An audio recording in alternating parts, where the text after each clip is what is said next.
Welcome, Drift fans from all around the world. Here we are, round 2 of the 2023 G-Shock Presents Formula Drift Japan FDJ3 here at EBISU Circuit West Course in the Fukushima Prefecture.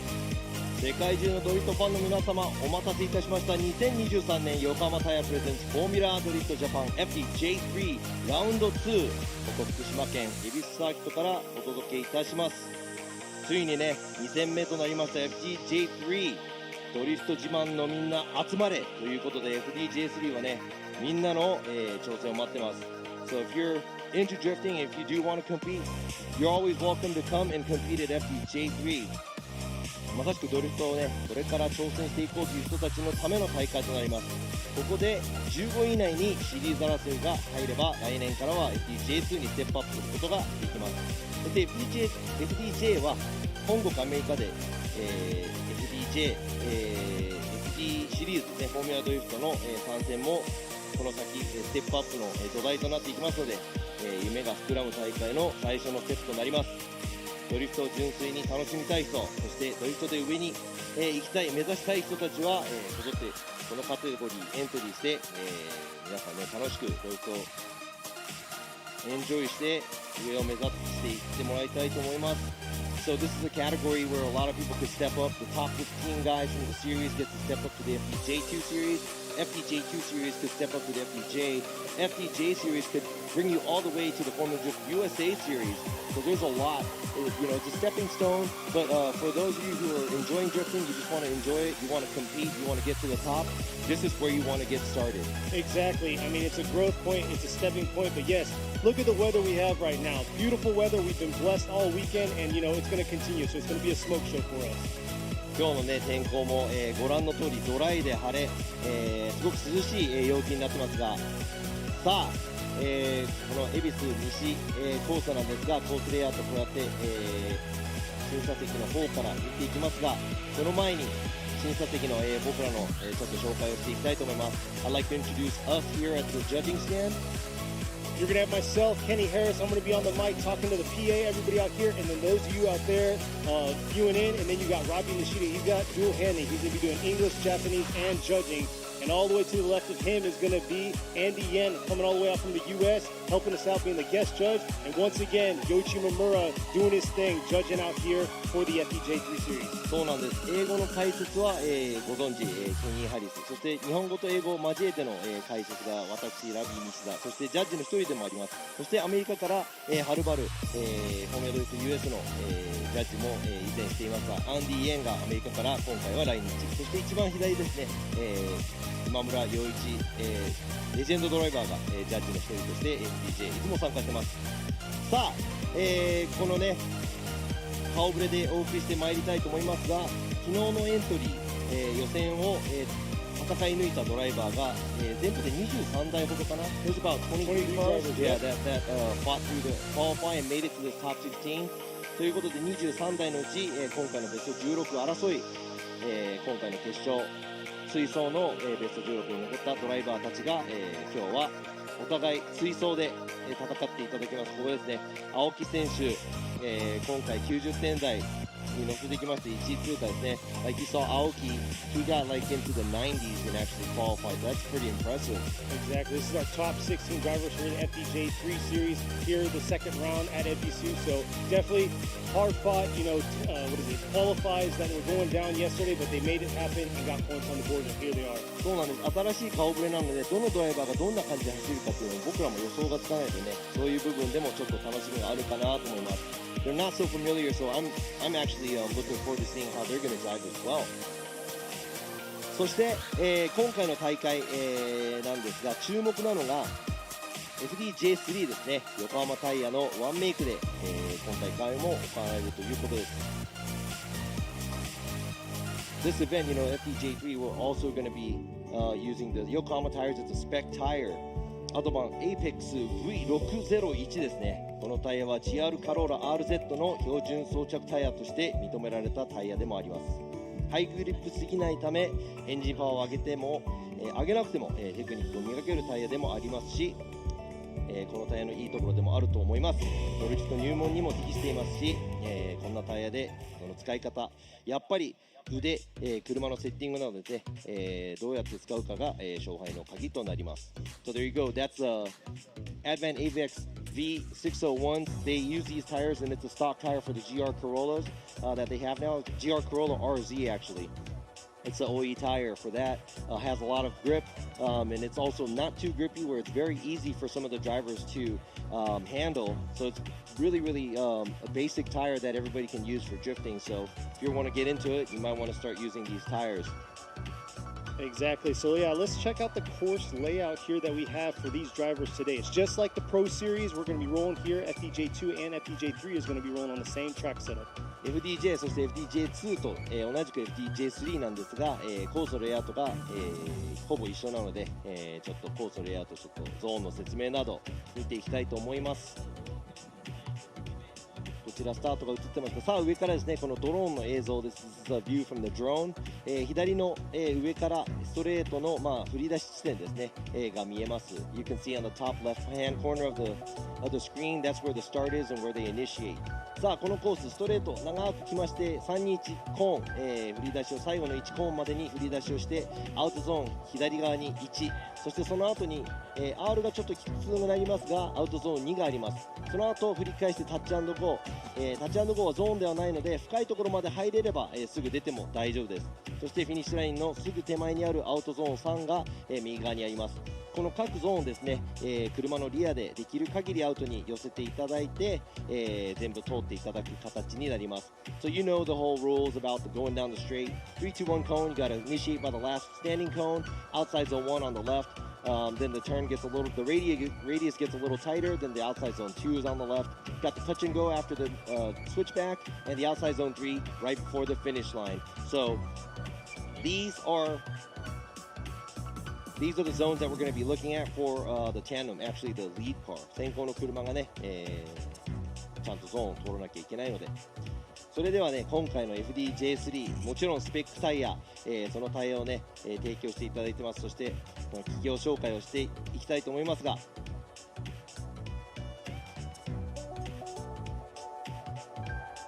So obviously, our main sponsor here for the FDJ3 is right here. It's Yokohama Tires. 横浜ゴム様、のご協力をいただいております。Here we are. This is our main supporter and sponsor here at the FDJ3 series, and it's a spec tire series. もちろんワンメイクタイヤなので、全ドライバー、横浜タイヤを、装着しております。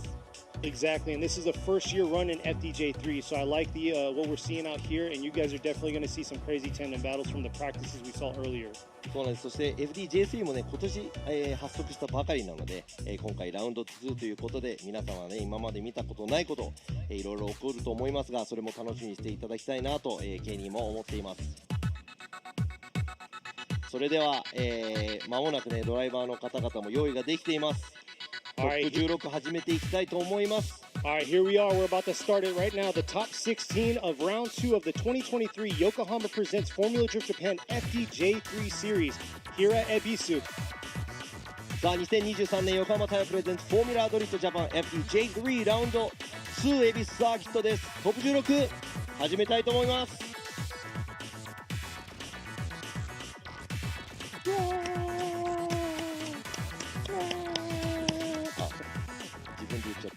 So you hear the cheering? Yes, I did. 歓声がすごい。You cued the cheering there. I like that. 歓声が。Oh wait, camera's on. You can't do it. バレちゃいましたね。Alright, you ruined it. Yeah, I did. Yeah. But yeah, cars are lined up, ready to go. Just waiting on the go ahead. 今ね、もう準備もできているので、もう間もなくスタートすると思います。Looks like we're about to get started, like any minute. And also, you know, you got comments, go ahead and drop some comments on the live stream. We got you.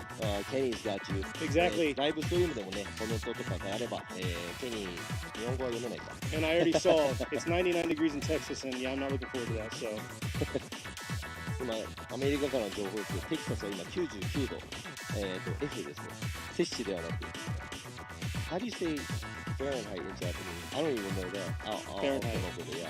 さあ、こちらドローンの映像、後ろから車を追っかけていくドローンの映像も、見応えあると思いますので楽しみにしてください。So, you know, the drone's about to chase him down too. So that's another view that's pretty exciting to watch. さあ、今回は、予選1番手、先行カーナンバー109、青木隆介選手、ガレドリカイ、バイナージャパン、そして後追いがカーナンバー303、ジョセフ・マトス選手、D-Works。Ryusuke Aoki's at the line. He's going to be leading while Joseph Matos coming all the way from the U.S., Connecticut, in the D-Works JZX 100 in the chase. And here they are coming in. Our first battle of top 16, round 2 here. Here they are coming around the outer zone 1. Oh, looks like Matos struggled a little through that 3-2-1 to initiate and struggling throughout the track in that chase position. And Aoki doing his thing in the lead right here, filling those zones, making it happen. いやもうライン的にはほぼ、青木選手ねこのコース完璧にトレースできてるんじゃないかなと思います。もうあとはその、マトス選手がちょっと後ろでもうストレートから結構かきすぎて、遠くなってしまった。そしてアウトゾーン1越した後インに入りすぎて、戻ってしまったのでちょっとこれは、マトス選手の後追いは不利かなというところですね。So looking at that run, Aoki looks like he knows the track.Like it's the back of his head, traces the line and gets all the way to the outside zones very well. But Joseph Matos looks like he was a little squirmy down the straightaway, burned a little bit too much tire, got a little left on the straight, and actually corrected after the outside zone 1 area. So that's not looking good for the chase position right now. But let's see what he's going to do in the lead.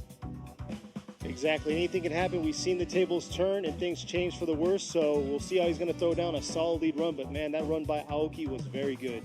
そうなんです。ドリフトはね、フォーミュラドリフトのこの審査方法入れ替えて、どうなるかまだまだわからないので、そこもドリフトの楽しみの一つかなということです。しかしながらやっぱり青木選手の先行かなりいい走りでした。So we'll see here. It's been 9 weeks since they had their last round 1. So we're going to see how they're going to do here, the second part of this battle.前回のこの FDJ3 開催から9週間、経っているのでその間にドライバーたちはどういう心境で、このラウンド2に来ているかが楽しみですが、さあ入れ替えて今度は青木選手が後追い、マトス選手が先行。All right, Matos is in the lead this time right here, approaching the 3-2-1. Trying to get right back on it here, getting into that outer zone. Oh, huge correction through that outer zone 1 right there. Aoki not phased, trying to keep that close proximity through that outer zone 2, bringing it around into the touch and go. Right back around to outer zone 3. Matos doing a beautiful job filling that outer zone 3 right there, while Aoki kind of had an inside line. Yeah, so after Matos straightened, that's pretty much it for the lead car. It's over. So after that, whatever happened, it doesn't really matter. But this is going to be an easy one for us to choose because of the mistakes that Matos made.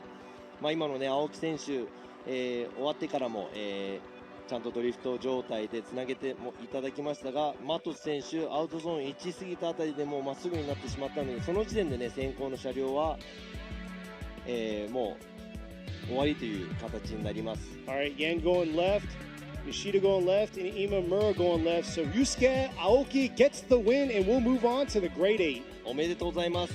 1戦目は、青木隆介選手の勝ち上がり。おめでとうございます。ちょっと、マトス選手綺麗な走りが今回できなかったんですが、次回頑張ってほしいです。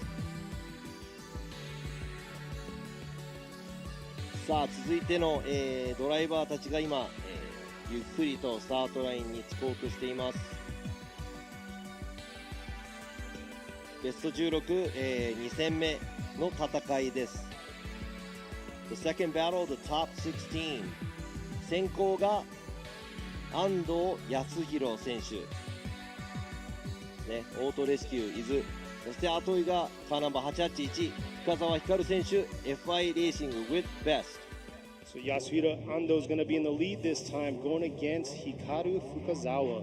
前回の、鈴鹿では深澤選手が優勝。Yep, Fukazawa's in the chase this time. He took first at Suzuka. Let's see if he could get it here. First battle for him in this top 16. Coming around right here. Ando taking a little bit of angle away right there through that outer zone 1, but it looks like Fukazawa is struggling to keep that close proximity, dipping 2 tires right there in that chase. And yeah, just getting kind of lost, lacking in the angle through that touch and go into this outer zone 3. ささあただいまの走り、先行安藤選手、後追い深澤選手だったんですが、ちょっと先行の安藤選手ラインは、いいところ通っていたのですが、やはりちょっとアングルが浅いかなというところ。そして同じような走りを、その後ろで深澤選手がしていましたが、ちょっと距離が全然詰められなかったような、気がします。So both of the drivers, like you said, they're both shallowed up on angle, and it doesn't look like there's much proximity from the chase position. So we're going to have to see what's going to happen when they switch places. 今度は入れ替えて、深澤選手が先行、そして安藤選手が後追い。もうちょっとここでね、安藤選手サイドだったらもうちょっと詰められればというところなんですが、ランキングが、昨日の予選8位と9位なので、多分すごい似てるような走り方ではあると思うんですが、Looking at the qualifying order, Ando was 8th, Fukuzawa was 9th. So very, very similar in style, maybe, because they probably got very similar scores. But if I was Ando, I would give a little bit more push where I can stay a little closer to Fukuzawa. Yeah, exactly. And Ando did lack in angle just like Fukuzawa did in the chase. So we're going to see how it's going to be this time around, while Fukuzawa is going to be in the lead.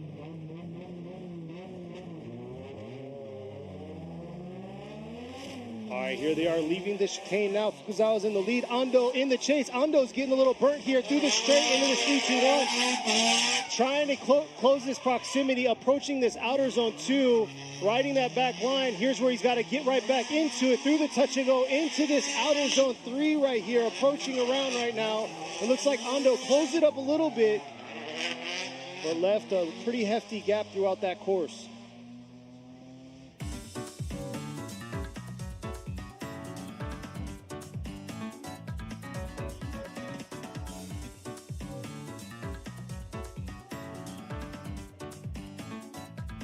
We'll see what the judges are going to say here as the cars pull up and wait for the call. Yeah, so I guess they're not going to be playing the replays right now, but it looks like Ando was able to get closer. Fukuzawa was actually a few tires off here and there. 先行の深澤選手、ちょっとコース、後ろでもそうなんですが、ちょっとコースはみ出たりして、あと安藤選手のがもうちょっとやっぱり追走となっている、もうちょっと近寄っているかなという感じ。All right, Yen going left, Robbie going left. So right there, you could see it. Yasuhiro Ando is going to get the win and move on to the grade 8. ということで今回の戦い、ベスト8進出、カーナンバー25、安藤康弘選手、おめでとうございます。深澤選手、前回優勝だったんですが、今回ここで敗退ということになってしまいました。もうちょっと、食らいついてほしかったんですが、次回に期待したいと思います。続いてのバトルです。ベスト16、3つ目のバトル、ゼッケン29番、小田原ジュニア選手が、先行、トップガレージ、そして後追いがカーナンバー810、レイヤー川瀬、BSR with TDO Motoring. Otahara Jr. is going to be in the lead while Kawase is going to be in the chase. Kawase right now, early on, making a close proximity run right here. A little shallower in that chase, but coming back around in this outer zone 2, struggling a little bit right there, wavering, but keeping that close proximity, swinging it back around through this touch and go. Was in a wrong line. Putting him in a wrong place right there through that outer zone 3. ちょっとあれでも大丈夫かな。今ちょっとなんか車ガラガラって落としたんでちょっと調子悪くなったのかわかんないんですが、今の先行の走りはちょっとペースはゆっくりだったんですが、淡々と走り、後追いの川瀬選手、ちょっとやっぱりアウトゾーン1からインに入りすぎた分、寄っていきましたが、ちょっと振り返しても浅いんですが、前になんとか、合わせられるように頑張っては走っていました。ちょっとお互いの、ペースが違いすぎたような走り。It looked like, the pace was totally off because it looked like Otahara's car wasn't moving so much, but he was just doing his own thing in the lead. And it looked like Kawase was getting a little bit too aggressive on the chase position where he fell behind, where he was on the inside the outside zone 1 area, and he had to shallow up a lot just to stay behind. But he was getting closer and closer. Exactly. He had the attack early on, but I think it was too much for the rest of the track, especially leaving that outer zone 1. Like you said, he was shallowed up and messed them up on line for the rest of the track. さあ今度は入れ替えて、川瀬選手が先行、そして小田原選手が後追いポジションとなります。Now we're going to see Kawase lead and Otahara give chase.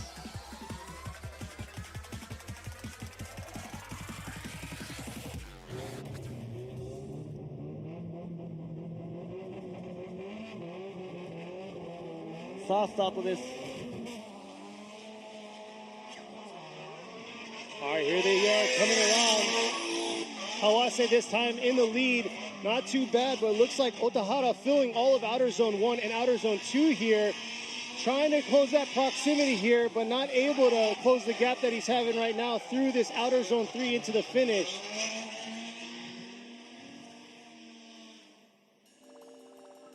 Saあ今の、戦いです。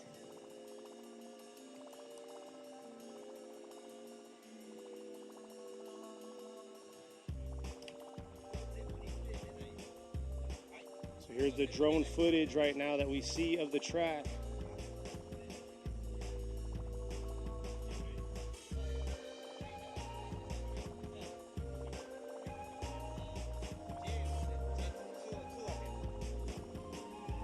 さあ今の走り、両者ともちょっといいところと悪いところがあったんですが、まあ先行の川瀬選手、先行小田原選手よりいい走りだったかなというところ、そして小田原選手の後追いはまあすごく遠くはないんですが近寄ってもいない、で川瀬選手やはりアウトゾーン1もね結構中に入ってしまったりとかっていうところなんですが、3人のジャッジお互いの意見があると思いますが、 It looked like Otahara doing his own thing, but he wasn't too far chasing, but Kawase had a better lead. This is going to be a little hard. All right, Yen is going to go right there. Nishida going one more time, and Imamura is going one more time. So it looks like we're going to see a one more time battle between these two drivers. ちょっと今の先行と後追いの差し引き、がありまして、ワンモアタイムと、いうことです。アンディ・イエンジャッジは、川瀬選手に入れていましたが、多分川瀬選手のやっぱり先行がすごく良かったという、部分だと思いますが、ちょっとね後追いの部分で少しインに巻いてしまったっていう部分が大きいかなというところがありますので、一応ワンモアタイムということです。もう一回、やっていただきましょう。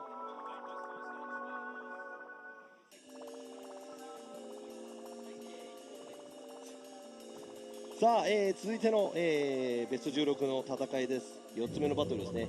片山翔一選手、V Colo with 日比野塾 and Gaia Factory 対するは篠内修一選手、ヤシオファクトリー。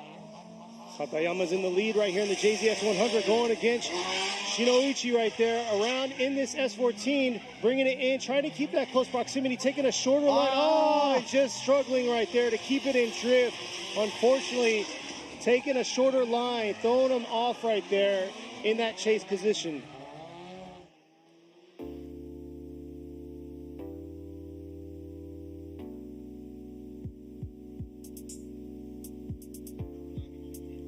So now we'll see how they're going to swap their roles here. さあ入れ替えて見ていきたいと思いますが、ちょっと、片山選手がアウトゾーン2で、戻り気味になっていたんですが、その前に、あと篠内選手アウトゾーン1、両者ともね違うラインでアウトゾーン1なぞりましたが、アウトゾーン2に入っていく、部分ちょっとインに巻きすぎて、戻ってしまったっていうところがちょっと痛いかもしれないですね。 Looked like, there was mistakes made by both drivers, but Katayama had a correction outside zone 2, but he didn't straighten. But right before that happened, it looked like Shinoichi pretty much straightened because he had, he took a much shallower line going to the outside zone 2 and just couldn't keep drifting. Yeah, I like the early attack, but like I said before on the previous battle, it looks like that attack that, kind of bit him in the butt there, trying to get into the outer zone 2. やはりね、早いうちに、あとググッと行こうとしていてもちょっとインに巻きすぎてしまいますと、ね、前の車を追い越していっちゃダメなんでね。I mean, you're not supposed to pass the lead car, so making an attack, like you said, early on and chasing the lead car down and taking a smaller line is actually going to come back and bite you back. So let's see what's going to happen. 今度はじゃあ入れ替えて、篠内選手が先行、そして片山選手が後追いとなります。All right, this side, Shinoichi is going to be in the lead while Katayama is going to be in the chase.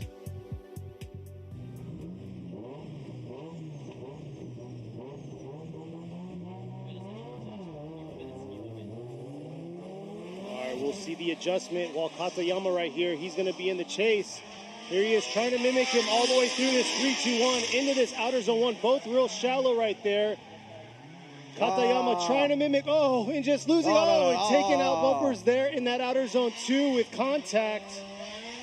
And you saw right there, Shinoichi losing it, spinning out there in outer zone 2.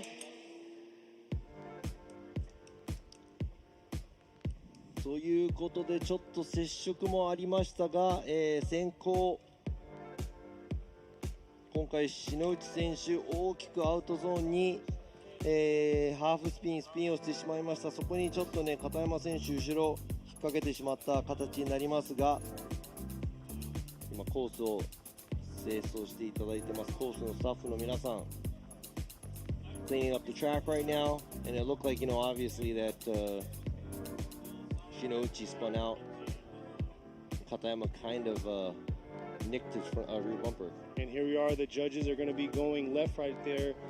Shoichi Katayama is going to be getting the win and moving on to the grade 8. さあベスト8進出したのがゼッケン909片山翔一選手、おめでとうございます。篠内選手も、頑張って走っていたのですが、今回ここで、敗退となってしまいました。とても残念ですが、次回もね頑張ってほしいと思いますが、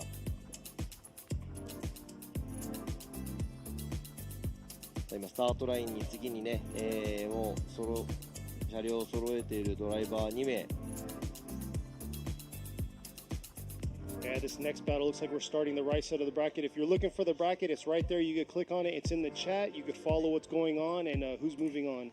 このね、チャットの方でも、ブラケットの方を見れるようになっているので、ライブストリームご覧の皆様、クリックしていただければ、ブラケットが出ると思いますが、今度は、ワンマンタイムがもう一つあるんですが、左側のブラケット、今度は右側のブラケット、ベスト16のブラケット、行ってみたいと思います。先行は、予選が今回2位だった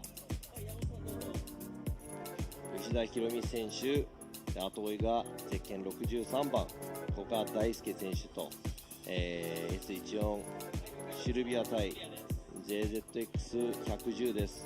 Qualifying second is Yoshida leading and、giving chase is Koga。 さあ、カーナンバー999吉田弘美選手 R Blue Racing with Little Ferry 対するは後追い古賀大輔選手、マルゼングループ、全道寺スペシャル。 Alright, Koga in the JZX 110 chasing down the S14 by Yoshida. Yoshida coming in real hot right here. Nice job approaching this outer zone 1 right there. Koga's got to close that proximity here and keep that close proximity through this outer zone 2. Here he is trying to catch up to him here through the touch and go. Yoshida doing his thing, bringing it around to this outer zone 3. And unfortunately in that chase right there, making that huge corrections through the touch and go to outer zone 3. 古賀選手ちょっとフィニッシュライン前で大きく戻ってしまいましたが、さすが、予選2位通過の吉田選手は先行で淡々と、いいラインで今コースを走り終えました。ここで今度は、後追いのポジションに吉田選手が回ろうとしています。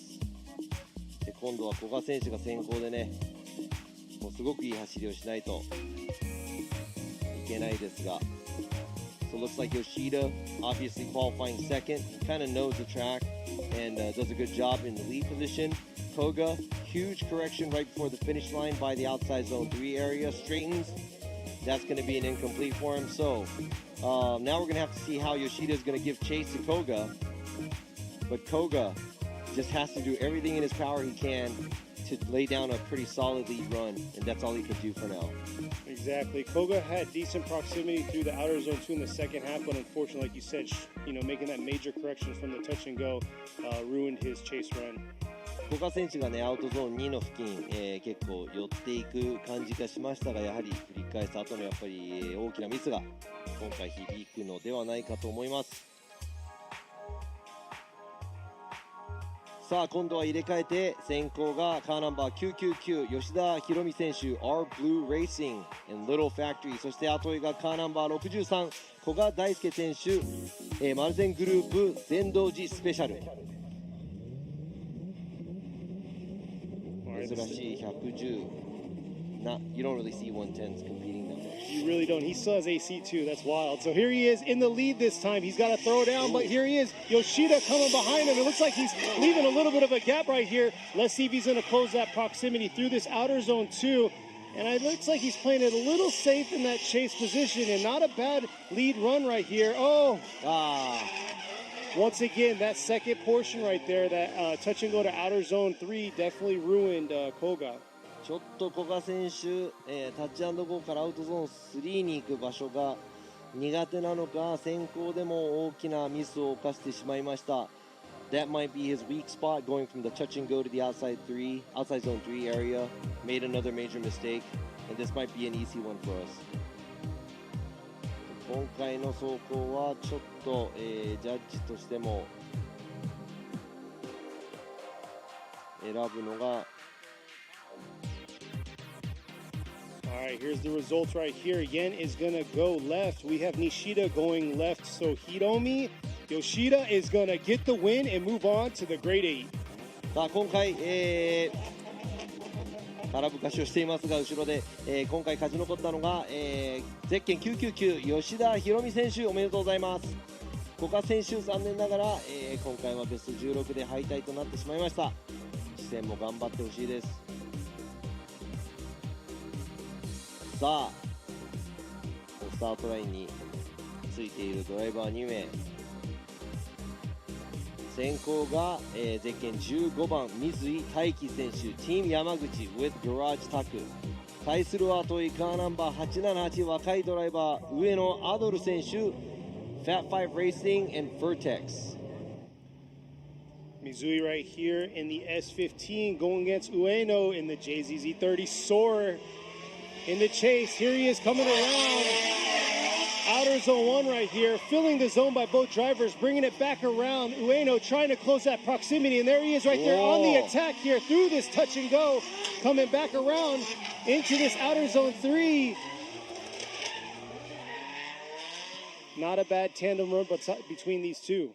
ちょっと今日、追走が始まって以来なんかすごい追走してる感をすごい感じましたが、 That really felt like he was trying to get into it and do a good tandem, but very impressive by both drivers. 両方のドライバー先行でも後追いでも、いい位置にいたんではないかと思いますが、水井選手も先行でいい走り、そして上野選手、いい距離感でまだね、若いドライバーなんかサーキットを走ったのは去年から数回しかまだ走ってないという、それだけ成長が、早いんではないかと思いますが、That was a pretty good run by Mizui in the lead position, and also that was a pretty good chase, or that was a pretty good chase run by the chase driver Ueno. And they were telling me earlier that this is like the 6th or 7th time that he's been actually on track, and he just started to drift last year. So pretty impressive for being a very young driver. Exactly, especially on the attack right there. We're going to see how he's going to throw down this time in the lead while Mitsui's going to be in the chase.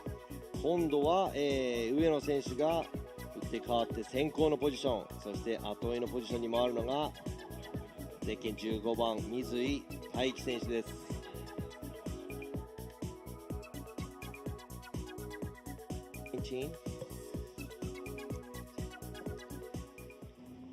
All right, looks like they're ready to go.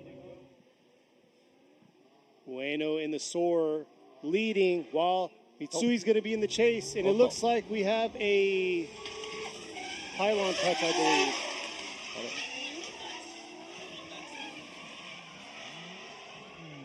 ちょっと最後のパイロンで、上野選手パイロンタッチをしてしまいましたのでリスタートですね。Yeah, it's going to be a restart. We saw it on the camera too. Ueno hitting the last cone, coming off of the chicane, the start chicane. That's going to be a restart. ということでね。スタートなんですが、上野選手もね、水井選手ももう一呼吸していただいてゆっくりと。So those of you viewing in, this is the FDJ3 Round 2 series here. We do the top 16 for them. We don't do the qualify, unfortunately, on the live stream, but here they are, the top 16 drivers that made it out of the 23 that we had competing yesterday. そうなんです。そして、2本目のちょっと再スタートなんですが、今からご覧の皆様、こちらね FDJ3 の、今ベスト16が始まっていますが、予選の方はライブストリームで、流さないんですが、ベスト16から、熱い戦いをお届けしてまいりたいと思います。おっと、また looks like we have another pylon touch by Ueno. これは止まって、誰も気づいてないという。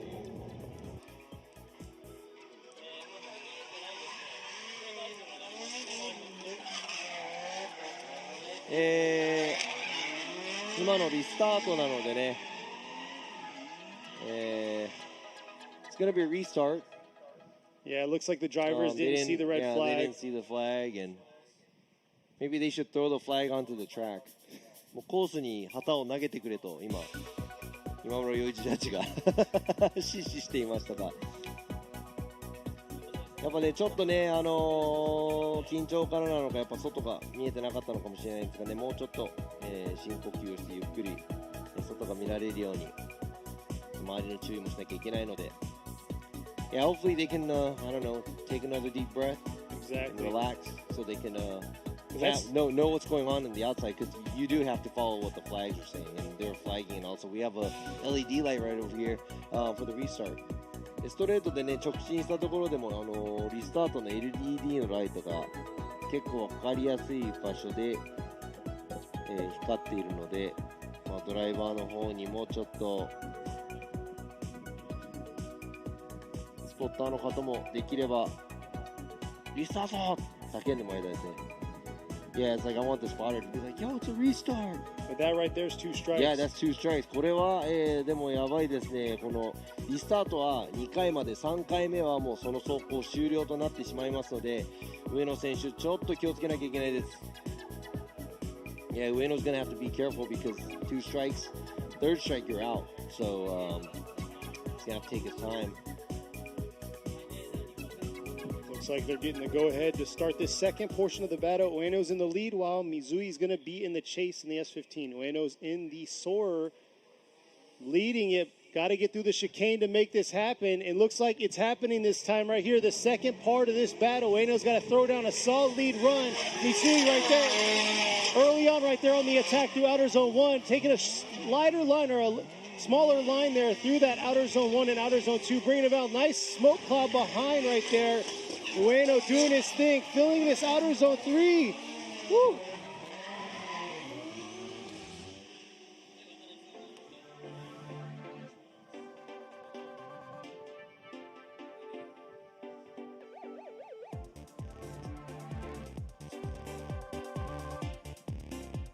All right, we'll see what the judges are going to say between these 2 drivers. Who's going to be moving on to the grade 8?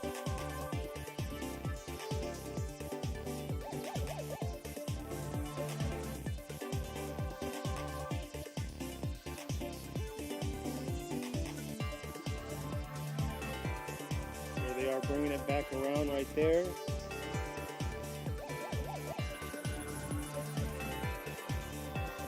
Looks like we have the results that are be coming in now. さあ今ですね、お互いいいところ悪いところちょっと後追いでも、お互いの車両ちっちゃくなりすぎてる、感じがしましたが。All right. Yen is going to be going one more time. Nishida is going to, well, looks like we're going to see a one more time battle between these 2 drivers. さあこちら、上野選手対水井選手 One more time もう一度、やっていただきましょう。お互いね先行でいいところ悪いところありましたが、後追いでもやっぱりねもうちょっと同じラインで、後追いしていただきたいというところで、お互いいいところ悪いところ差し引きしてOne more time ということです。So, you know, there's goods and bads in both. Both the drivers didn't do a good job in the lead, and both the drivers didn't chase and mimic the lead driver. So we're just going to have to see that battle one more time. And speaking of one more time, we're about to see this one more time battle on the left side of the bracket. さあ左側のブラケットに戻ります。先ほどワンモアタイムとなったこの2名のドライバー、もう一度走っていただきましょう。先行カーナンバー29小田原ジュニア選手トップガラージ、あとはゼッケン810川瀬玲也選手 Beast R with TDO Motoring. Otahara's right here in the lead, right here in the S15, going against Kawase. Kawase coming around in that chase. Look at that, early on attacking, keeping that close proximity. Beautiful job. Now he's got to hold it all the way through the touch and go here into this outer zone 3. A lot cleaner than he had on his first run against Otahara, but we're going to see how he's going to do in the lead. さあ今回川瀬選手もうちょっと、先行の車にラインを合わせながら、後追い近いところを進んでいきましたが、またね先行の小田原選手はいつも通りな感じで、ラインアウト寄っていますが、さすがにちょっとやっぱり、角度は少ないかなというところですね。Yeah, so Otahara doing his own thing in the lead position, but he is pretty shallow in the angle throughout the whole run, right on the outside of the outside zones and line.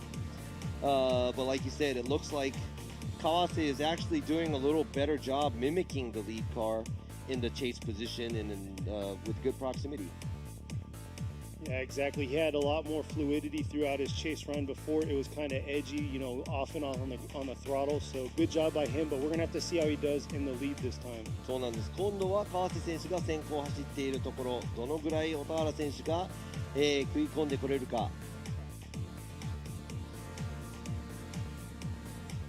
それでは入れ替えて見ていきましょう。Let's go ahead and switch places. 今度は先行ゼッケン810川瀬、玲也選手、後追いがゼッケン29番小田原ジュニア選手。All right, here we are. Kawase is going to be in the lead this time. Otahara is going to be in the chase. Getting through the chicane now, coming around through this 3-2-1. Otahara's got to close that proximity here, just like Kawase did, but it looks like he's keeping a safe distance in that chase position while Kawase's doing his thing, filling those zones, bringing it back around into the finish. But yeah, it looks like Otahara just couldn't close that gap. 今度は、入れ替えての走行ですが、川瀬選手先行で、かなりいい走り。後追いでは小田原選手なんとか検討していましたが、ちょっと寄り切れないかなという感じがしました。And just as you said, Kawase doing his own thing in the lead, does a pretty good job as a lead driver, and Otahara not being able to keep up. All right, here we are. Yen's going right. Nishida's going right. Reiya Kawase is going to get the win and move on to the Grade 8, finishing off the left side of the bracket. 今回、ベスト8に勝ち進んだのはゼッケン810川瀬玲也選手、おめでとうございます。残念ながら、ワンモアタイムの末敗れてしまいました、小田原ジュニア選手。前回は表彰台で、今回は残念ながらベスト16敗退となってしまいました。さあ続いてのドライバーです。ゼッケン210富手和幸選手 Celebration with Kizuna Max 広荘、後追いがゼッケン48番野口英城選手春風レーシング。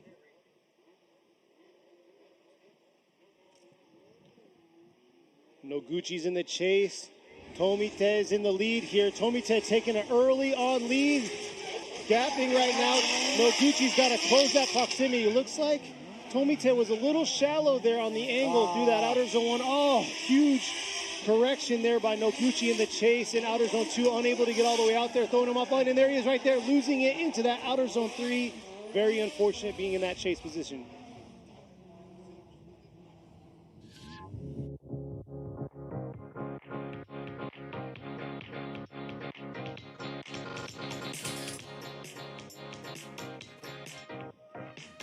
Both cars about the same power, same weight. So we'll see how the tables are going to be turned this time around. ちょっと先行あれは、アウトゾーン1行く前にですね、2本なのか3本なのか、そして、コースアウトしてしまいましたが、後追いの野口選手は、大きいミス、アウトゾーンに、付近でハーフスピン、立て直すのに大きいミスをしてしまいましたが、今度は入れ替えて、野口選手が先行、そして富手選手が後追いとなります。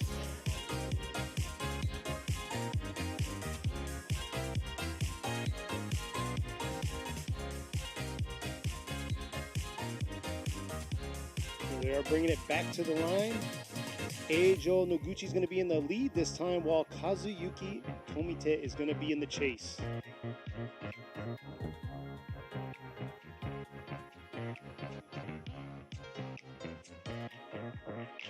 Here we are. さあ今度は入れ替えて、野口選手が先行、そして富手選手が後追いとなります。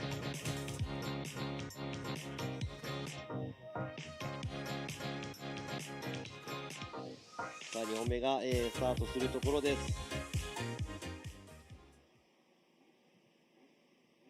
Alright, here we are about to kick off the second portion of this battle. Noguchi in the GR86 going against Tomite in the JZX100 Chaser. And here they are approaching the 3-2-1, coming around initiating.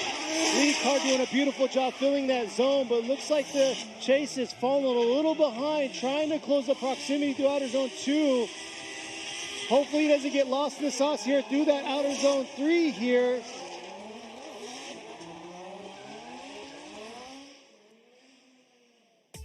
Definitely left the gap throughout in that chase position. We'll see what the judges have to say on this battle.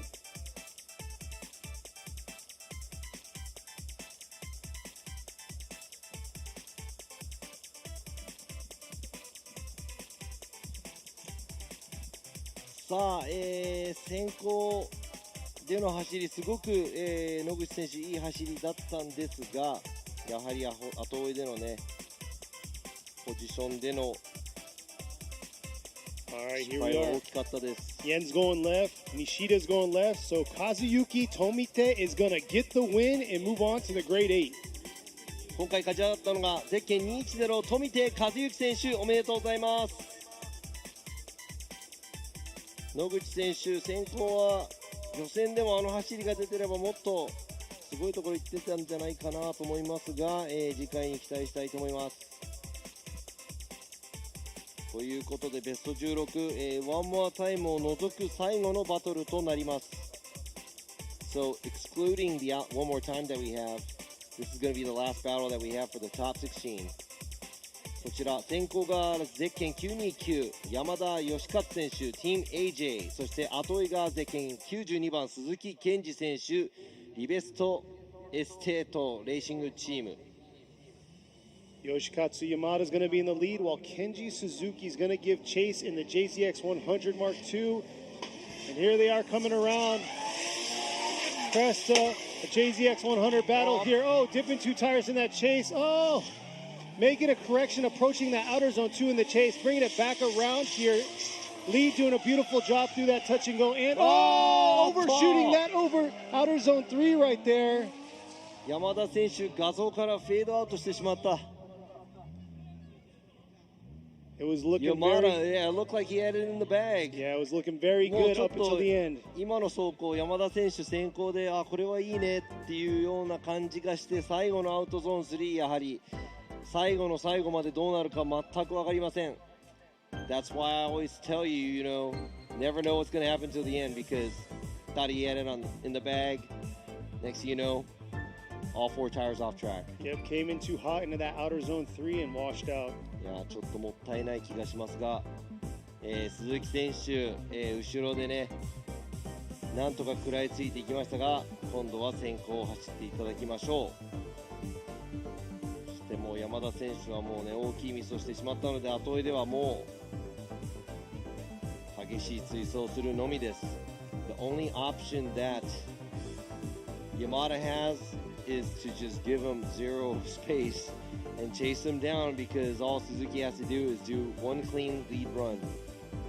Yeah, it's very unfortunate. That was a very awesome flick that he did from the outer zone 2 to that touch and go, but unfortunately it just was too much, too hot into that outer zone 3. ちょっと、山田選手先行でタッチ&ゴーから、僕も一瞬タッチ&ゴーからアウトゾーン3に行くところすごいスピードですごい激しいなと思ってたら、やっぱり帰ってくれなかったです。I was watching him, you know, leave touch and go, going to the outside zone 3, and I was like, man, he's going in high. And you know what? A little too high. Yeah. さあ続いて入れ替えて今度は、鈴木選手が、先行、そして山田選手が後追いとなります。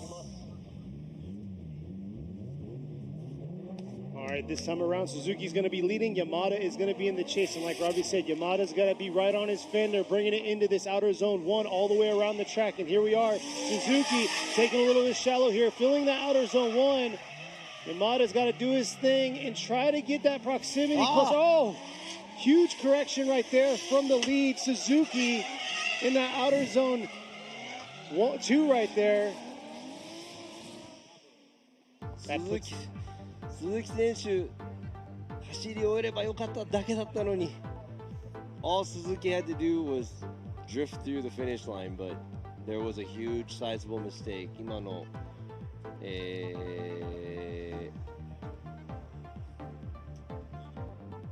Yeah, pretty much a straightening through that outer zone 2, the second half of that outer zone 2. All right, let's see the results here of this battle. いや、今の戦いはこうなるしかない。All right, there you are. We're going to see it one more time between these two. さあ今のバトル、山田選手、鈴木選手、one more time。まあそれ以外にね、先行が1本走ってその後追いのね評価ができればよかったんですけど、やっぱり、コース途中で両方先行が走れなくなってしまいましたので、この勝負ドロー、ワンモアタイムとなりました。ということで先ほどのワンモアタイム、に戻りたいと思います。So there was nothing for us to judge. We're going to go to one more time on that battle, and now we're back to the other one more time here with these two drivers. 今回ワンモアタイム、水井選手先行、そして上野選手が後追いとなります。Mizui's going to be in the lead right here in the S15 going against Ueno in the Soarer. Let's see how they're going to pan out here this time on their one more time battle. And here they are. Looks like Ueno's burning tires early right there. Coming in this 3-2-1, bringing it around to outer zone 1. Nice angle by Ueno in that chase position, bringing it around. Oh, but too much right there through the outer zone 2 and losing it. Mizui doing his thing, filling the zone. A little shallow through that last zone, but yeah, trying to be where he needs to be. いやー、上野選手、今回はちょっと大きいミス、アウトゾーンに、差し掛かる前でハーフスピンをしてしまいました。Looks like it was a half spin made by Ueno right before the outside zone 2 area. And what we have to look at is Mizui actually doing a very good job in the lead position. 後ろのね、上野選手、大きいミスをしてしまいましたが、先行を走る水井選手、かなりいい先行の走りだったんではないかなと思います。しかし、ドリフトなので最後までどうなるかわからないということで、今度は入れ替えて、上野選手が先行、そして水井選手が後追いとなります。Exactly. We don't know what's going to happen until this second part of the battle. Anything can happen in the chase and for the lead driver. We already witnessed a few things today.On the top 16 already, so like you said, it's never know. もうね、ベスト16ではね、もう、最後までどうなるかわからないというところ、何度か予想を裏切るような、ことがもう起こっていますので、ね、最後までどうなるかわかりませんが、今度は上野選手が先行、そして水井選手が後追いとなります。All right, this time around, Ueno's going to be in the lead. Mizui's going to be in the chase. Ueno's got to get through the chicane clean and make this battle happen. 今度は上野選手、シケインでもね、一発で通ってほしいですが。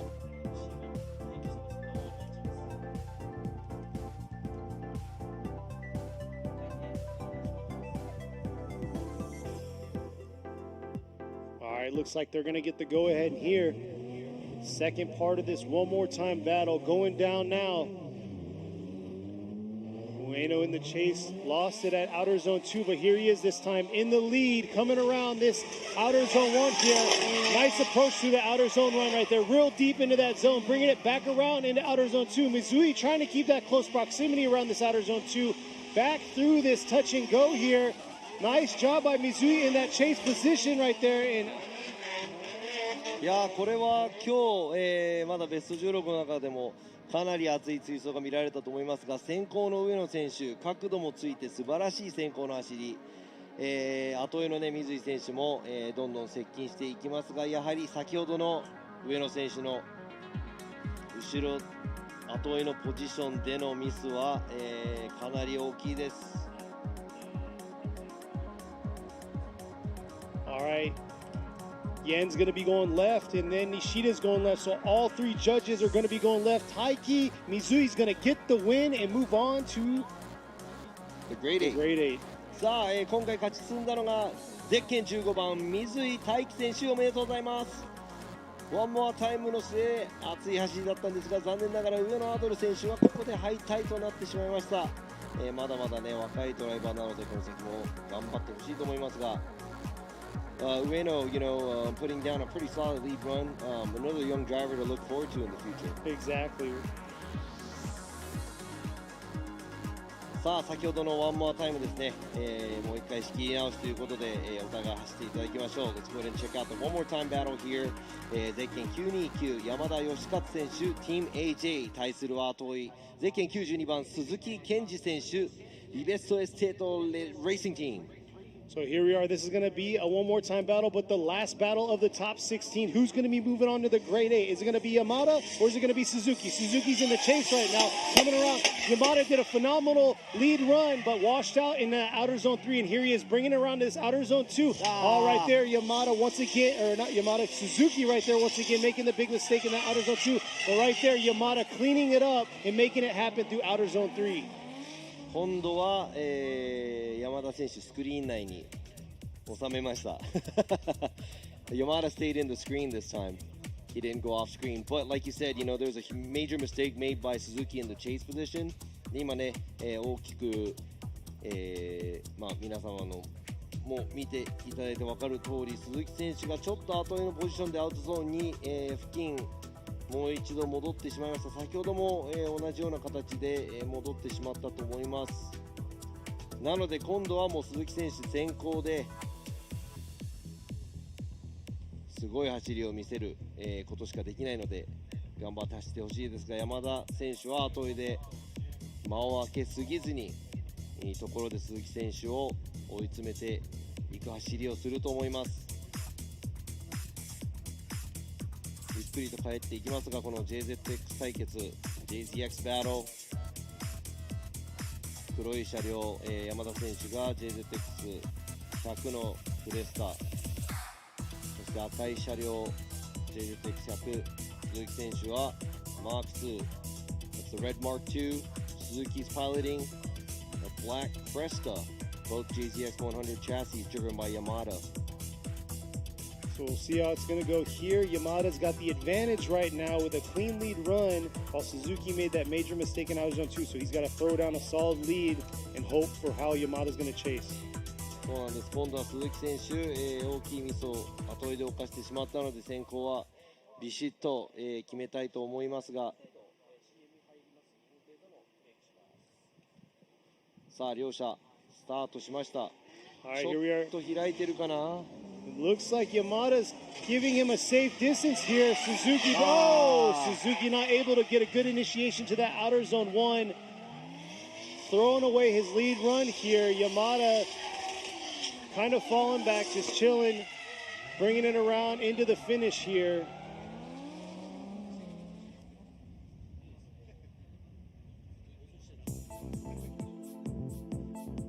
We'll see here. 今ね、両者、失敗をしているように見えたんですが、鈴木選手が先行でアウトゾーン1差し掛かるところでもまっすぐ走ってしまったので、その時点で、先行の車両がもう、インコンプリート、追走だったら予選だったら点数が入らない状態なので、後追いができないということで、先行の鈴木選手のミスのせいで山田選手が後追いができないという形になります。 And here we are, all three judges going left for Yoshikatsu Yamada, and he will get the win, filling that last slot of the top 16, moving on to the grade 8. さあということで今回勝ち上がったのがゼッケン929山田義勝選手、おめでとうございます。今回鈴木選手ワンモアタイムのせい残念ながら敗れてしまいましたが、次回はね走り切れるように頑張ってほしいですが Explaining what happened earlier, there was no lead because Suzuki already incompleted right at the outside zone 1 and we gave it to Yamada. Just a little explanation. さあ、ということでねベスト16すべての戦いが終わったところで Just got done with all the top 16 battles and we're going to take a short break. ここで、少々、お待ちください CM です。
All right, we're back. We just wrapped up the top 16. Here we are moving on to the grade 8 of round 2 of the 2023 Yokohama Presents Formula Drift Japan FDJ3 Series here at EBISU Circuit West Course.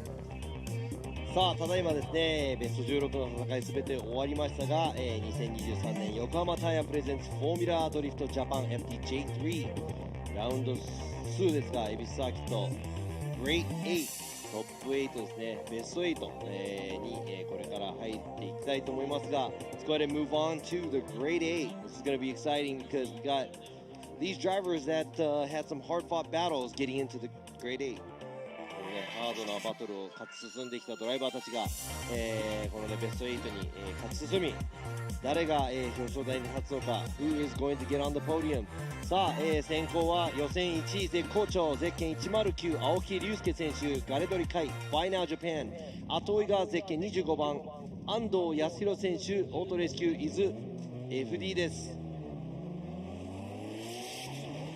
Aoki's in the lead in the JZX 100 going against Ando in the FT.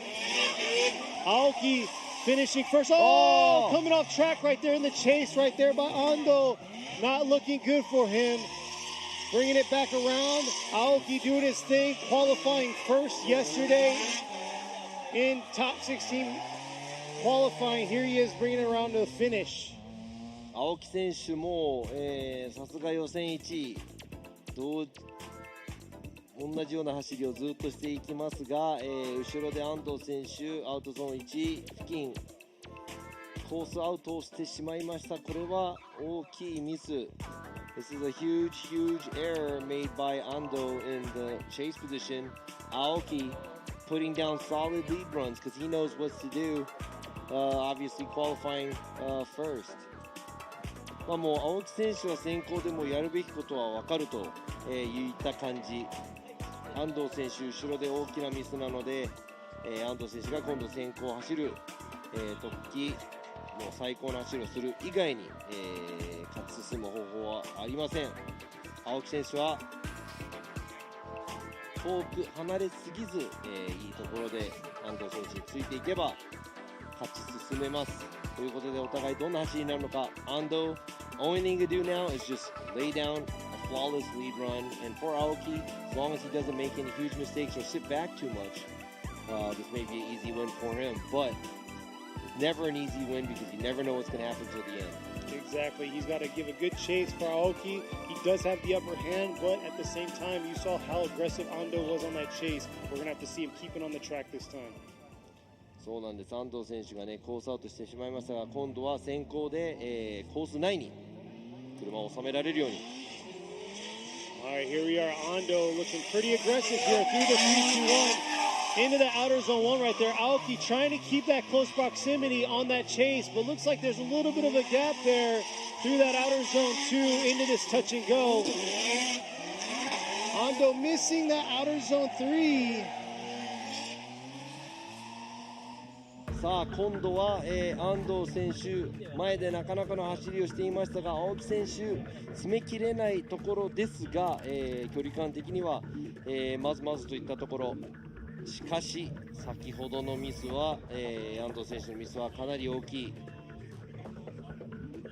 It's a huge mistake made by Ando. All There right, you go. Yen's going to be going left. Nishida is going to be going left. And Imamura also joining left right there. Rusuke Aoki is going to get the win and move on to the final 4. さあ、ベスト4進出、ゼッケン109青木龍介選手おめでとうございます。これで予選1位の、青木選手がねベスト4に進出したということで、もう表彰台が多分確定になるのかな。I think that solidifies his podium because he qualified first. He made it to the top final 4. Now he's gunning for that icing on top for that first top position here. Exactly. それでね、青木選手もねベスト4で満足するドライバーではないと思うので、このまま頂点まで行こうというところだと思いますが、安藤選手は今回残念ながらベスト8で敗退です。And good fight for Ando, getting knocked out at grade 8. さあ続いてのドライバー、2名ゼッケン909片山翔一選手先行 V-Colo with 日比野塾 and ガヤファクトリー、そして後追いが若いドライバーゼッケン810川瀬玲也選手 Beast R with TDO Motoring. Katayama is going to be in the lead while Kawase is going to be in the chase here coming around. Ooh. Kawase taking a different approach in that chase position around that outer zone 1 into this outer zone 2. Katayama doing his thing, filling that zone, bringing it back around into this touch and go. But look at that nice proximity into the finish right there, shallower line. 片山選手前で戻ってしまった。Looks like Katayama made a huge mistake at the outside zone 3 area right before he crossed the finish line. He had to actually steer in, and there was no counter steer from his car. So that's going to be a sizable mistake. And before I get to that, Kawase didn't straighten all the way, but when he was coming off of outside zone 2, he made a mistake as well. But I think looking at mistakes, Katayama's was a little bit more. That's going to cause him to have an incomplete. 片山選手、フィニッシュラインを越える前にハンドルを切らなきゃいけない状態でした。川瀬選手も、ミスは犯しましたが、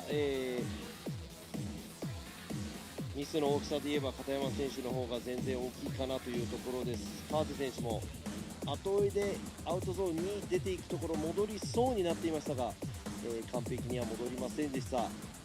今度は、先行が、川瀬選手、後追いが片山選手となります。お互いねもうやるしかないので、頑張って走ってほしいですが。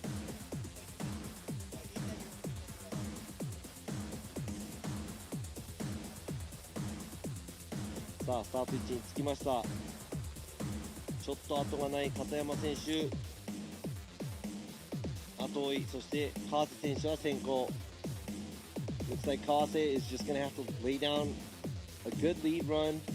Katayama making a major mistake in the lead position, just has to do everything in his power to chase down Kawase. Here they are. Kawase's leaving the chicane now in the lead in his S14, going against Katayama in his JZX 100 here, bringing it around into this outer zone 1. Looks like, just making it through that outer zone 2, bringing it back around through the touch and go into this outer zone 3. And I gotta say, lead was not too bad there, but We'll see if it was enough.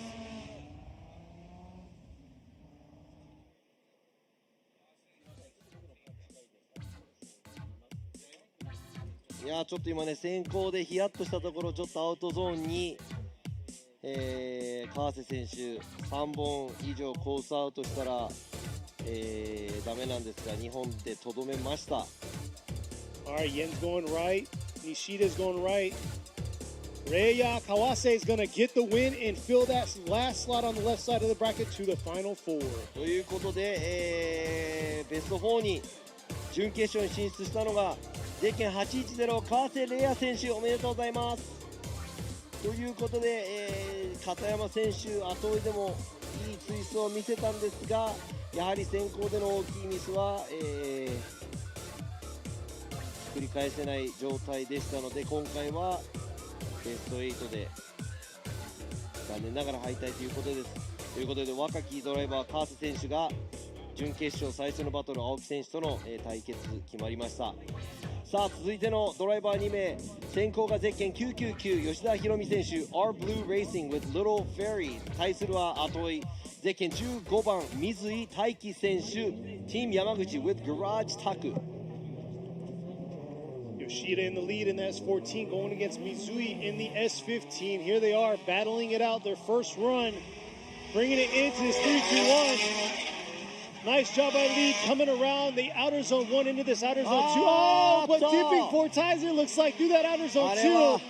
Not looking good for the lead, bringing it back around by Mizui in the lead this time right now, around to the finish. Yeah, we don't see that too often, the takeover. あれは吉田選手、先行でアウトゾーン1いい走りだったんですが、アウトゾーン2ちょっと勢い余ってアウトゾーンに3本以上タイヤが出てしまいました。水井選手、後追いのポジションではアウトゾーン1ちょっといい、ポジションにはいられなかったんですが、先行の吉田選手コースアウトしていきました。ということでこれは先行の吉田選手大きなミス。今度は入れ替えて、水井選手が先行走り、吉田選手がどんな後追いを見せてくれるのか。Yeah, it's a pretty tough situation for Yoshida being in that situation right there. Sitting second in qualified, has had a solid runs all day, and there he is right there making that major mistake in outer zone 2. そうなんです、予選ではね2位通過の吉田選手どれだけ、予選で先行の走りを、極めていてもやはりこういう部分で少し緊張が出たのか、アウトゾーンに大きく膨らんでしまいました。 Yeah, so it doesn't matter how good you are in the lead. You have to make sure you put down a solid lead run, and yeah, maybe it's the nerves, I'm not sure. But he did go off course. さあ今度は、先行水井大輝選手、そして後追いが吉田弘美選手です。 Mizui this time is going to be in the lead while Yoshida is going to be in the chase.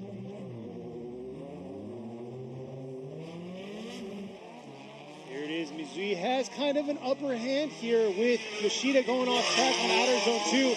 But this is where he's got to throw down a clean lead run, and nice job through outer zone 1, bringing it back around to this outer zone 2. Nice job filling that zone, real deep into that zone, bringing it back into this touch and go to outer zone 3. And that right there was a nice textbook lead run that we just saw. 水井選手先行ですごいいい走りでした。今の予選でやってたらかなりいいところ、一応ね水井選手も7位通過だったので、もちろんねいい走りができるのですが、先行で素晴らしい走り、そして吉田選手後追いでなんとか頑張りましたが、 Alright, Yen's going right, Nishida's going right, and all three judges going right. Taiki Mizui's going to get the win and go to the final four. さあ、準決勝進出したドライバーはゼッケン15番水井大輝選手、おめでとうございます。素晴らしい先行の走り、そして、落ち着いた走りが全体的にできたと思いますが、残念ながら予選2位を、で通過した吉田選手はここで敗退となりました。次回も、頑張ってほしいです。 Here we are about to start our last battle. Who's going to make it into the final four, that last spot for that final four? さあ、準決勝最後のポジションに入るのが、またまた JZX 対決ですね。JZX JZX シェーサー、に乗るゼッケン210富手和幸選手 Celebrate with 絆 Max 広荘対するはゼッケン929山田義勝選手 Team AJ こちらは JZX100 クレスタです。 Another JZX battle right here. Tomite is going to be in the lead while Yamada's in the chase. Coming around here to this outer zone 1. Yamada's right there on the attack after outer zone 1 into this outer zone 2. Oh, looking like he let a little bit off, make a huge correction in that chase position. Coming back around. Nice job for the lead. Little shallow through that last zone, but man, Yamada struggling in the chase. 山田選手後追いでちょっといいところないかなといったところ戻ってしまいました。先行ではねちょっとアウトゾーン1浅めに入っていく富手選手しかしその後、アウトゾーン2クリアアウトゾーン3もね少しアウトのラインから離れているかなというところですが先行は、走り切り後追いでちょっと山田選手大きいミスを犯してしまいました。So like you said, Tomite running a shallower angle going through outside zone 1, but able to clean up his run at the outside zone 2, but not filling outside zone 3 as how he's supposed to. But on the other hand, Yamada in the chase position making big errors that might cost him. So we're going to have to see now who's going to be moving on after the second battle when Yamada leads and Tomite gives chase. さあこの走行で決まるのか、最後の準決勝進出者が決まるのかこの2台先行山田選手後追い富手選手 Leading is Yamada, chasing is Tomite who is going to make it to the semifinals. Here we are. Yamada did come off track earlier on in one of his battles in outer zone 3. He's got to keep it on track and make it very aggressive filling all zones. Here we are at the same time. Tomite, oh, looks like we got a pylon touch. さあパイロンタッチみたいです。さあおーっとパイロンタッチで止まらなきゃいけないのに。Yeah, that was yeah, I mean, that, you know, you have to relax. You have to really relax. やっぱね、ちょっと深呼吸してリラックスして、周りの状況も見れないように、見れるようにしないといけないですが、今回もしあれがね、パイロンタッチじゃなくて、普通の走りだったとしたら、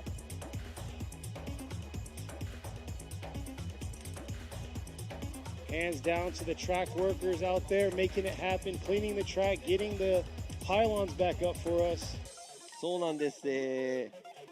コース清掃の皆さんありがとうございます。ちょっとねやはりねもうちょっとドライバーの皆さん、フラッグ、もね赤旗も出ているのでね、そういう部分もちょっと、気を使ってほしいなと思いますが I would like to tell the drivers to kind of pay a little attention to the flaggers as well because it's a red flag and you know you're on track you gotta obey the flaggers, right? We'll pay attention, yes. Yeah. もうちょっとね Alright. もう一回取り Waiting for Yamada to swing back around to the start. 仕切り直しか仕切り直し、で今度山田選手が先行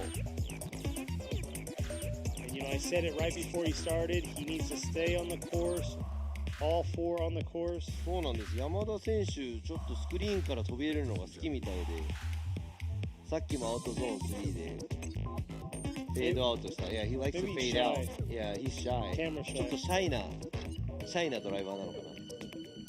Yeah, a little shy, so he wants to get out of the screen. さあ今ですね、車のチェックをしています。ちょっとね、多分土とかが、入っているのではないかなと思いますが、there might be some dirt. Cleaning it all up. Hey, we got a little bit of delay. I got to give a shout out. Happy Father's Day today in the U.S. Exactly. So happy Father's to my dad out there and my kids. Unfortunately, I'm not there, but Happy Father's Day to your kids. well, They're fathers? they're back. You know, you know what I meant. I'm not there to spend time with them. There you go.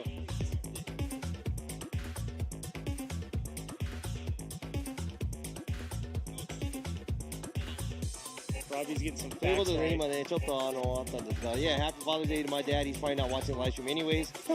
But yeah, Happy Father's Day to everybody. 今日ね、実はね、ちょっと時間ができたので、皆さん、父の日おめでとうございます。そして、今日、スタンドにいらっしゃるお父様の皆様、お祝いしてもらってます。あとドライバーの皆様もね。さあ、仕切り直しです。山田選手が今度は、再スタート先行、そして富田選手が後追いです。All right, this time, this is the second part of the battle. This is the restart. Yamada is going to be in the lead. Tomita is going to be in the chase. Yamada just got a little taste of outer zone 1 here. Let's see if he can keep it on track in the lead position. Coming around into this outer zone 1. Little shallow there, bringing it back around to the outer zone 2. Able to get out to that outer zone 2. But right there, Tomita trying to close the proximity, getting on the throttle, but looks like he get a little gap and not able to get all the way out to that outer zone 3.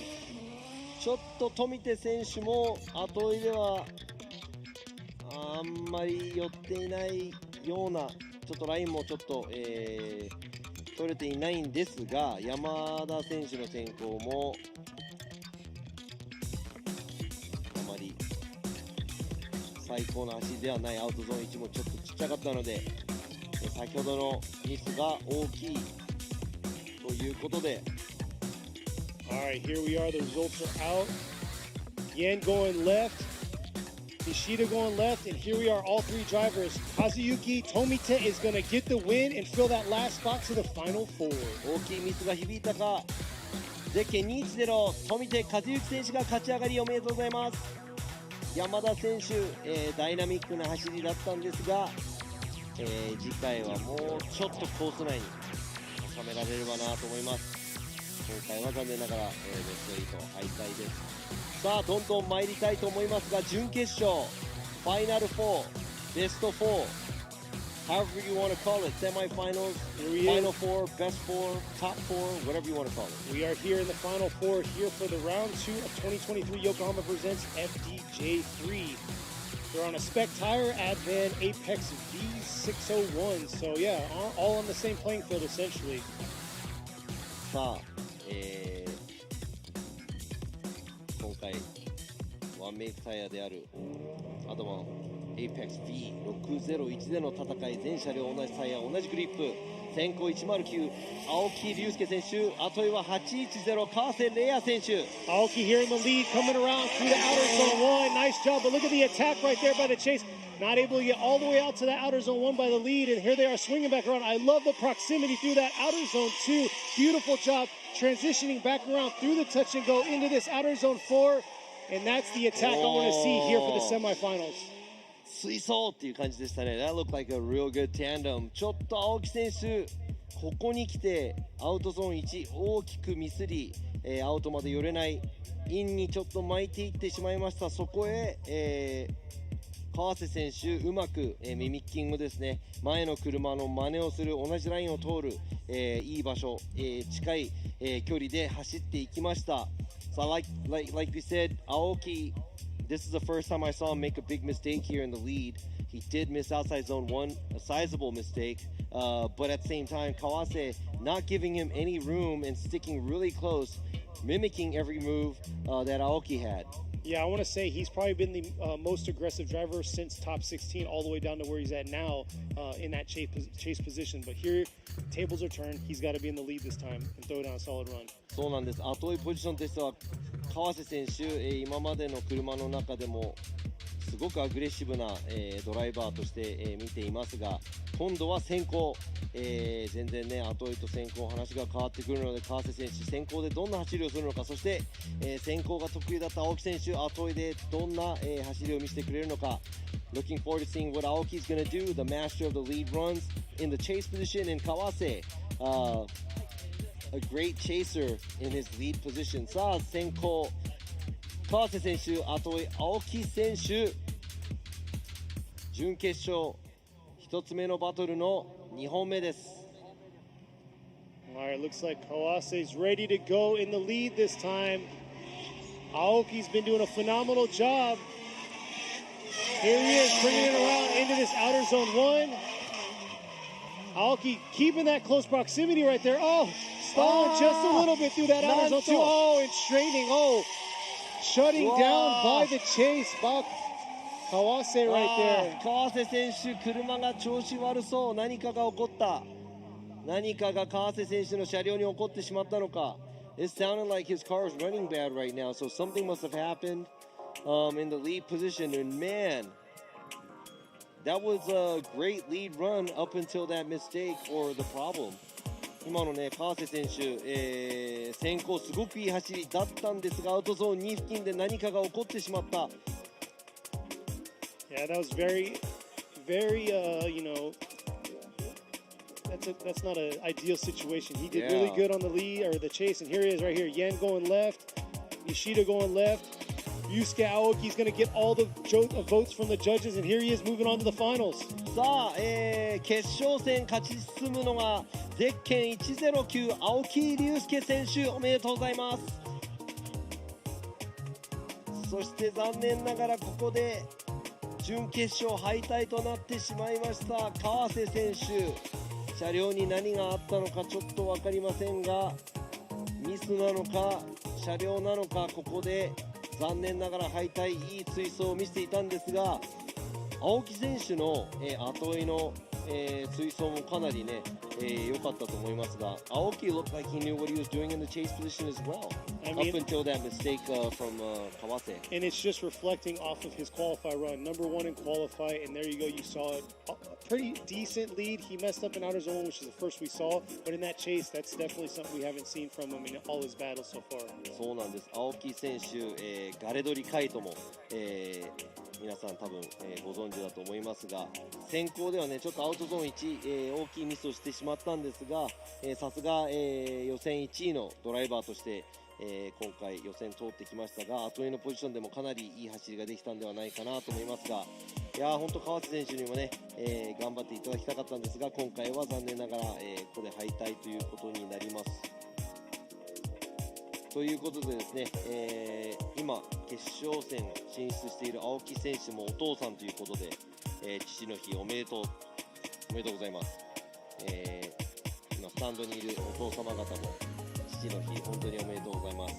Back to the whole Father's Day. Yeah, and we got a good crowd out here too. Yeah, we got Takahashi over here. 高橋さんもね、いつも高橋さんもいつもねこの全部を見渡して、あれ高橋さん映ったらカメラ切り替わってるんだ。They don't like Takahashi. They took him off the screen. He's a father too, so happy Father's Day. 父の日おめでとうございます。で、今また戻りました。高橋さんもう一回。じゃあ高橋さんね。He's a legend right here, a creator of a very famous magazine from back in the days. 高橋、編集長。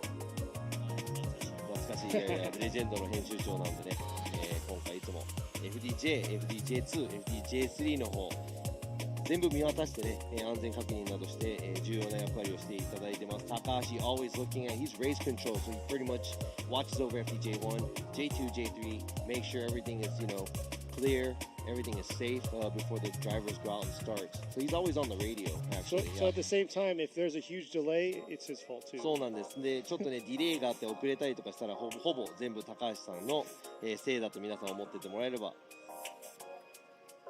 聞いてなかったですね。そして、アンディ、お父さんではない。You're not a father that you know of. 違います。今村、陽一ジャッジもお父さんなので、父の日おめでとうございます。Happy Father's Day to Yoichi Imamura. He has 3 kids, right? Yeah, he has 3 kids, so he's a father. And happy Father's to Robbie too. Yeah, my son is 19. His son, he's got fur babies too. Yeah, like girls. ということでね、この、決勝戦進出者、もう一人のドライバーが誰になるのか、準決勝の戦いは、水井選手対富手選手。ここで富手選手が、予選3位通過、水井選手が7位通過なので、この時点で本当に残念ながらなんですが、ベスト3位決定戦というのが FD ではないので、予選の順位で高い方が3位になってしまいます。ということで川瀬選手は残念ながら予選13位だったので、7位の水井選手と3位の富手選手に及ばずなので、ここで川瀬選手は、4位になってしまいます。そして青木選手は、もう決勝まで進んでいるので、ここで2位以上が、確定しています。ということで、2位以上、戦い抜けるのか、それか3位になってしまうのか、このドライバー2名、予選3位通過、ゼッケン210、富手和幸選手、Celebration with キスナ・マックス・ヒロソー、そして予選7位通過の水井大輝選手、ゼッケン15番、チーム山口 with ガラージ・タク、どちらが、決勝戦で青木選手と対決するのか。Who is going to battle it out at the finals with Aoki? Mizui's going to be in the chase right here. Tomite in the lead. Dipping 2 tires right there. But look at that attack right there on the chase. Coming around into this outer zone 2. Ooh, huge correction by the chase right there. Not able to hold on with the angle through that outer zone 2. And yeah, overall, pretty sloppy chase on that second half of the track. ということで、先行いい距離感で水井選手走っていったんですが、アウトゾーン2で大きく戻り気味になっていましたが、その水井選手が戻り気味になった、部分、アウトゾーンに富手選手も1回ストールをさせてちょっとパワーで持っていこうという感じで、走っていきましたので、ちょっと富手選手先行で綺麗にアウトゾーンに抜けいっていけないのが理由で水井選手のミスを誘ったという形で多分見られると思います。お互いちょっと、クリーンな、走りが先行後追い取ってできていなかったのかなというところですが、入れ替えて今度は水井選手が先行、そして富手選手後追いをしていただきましょう。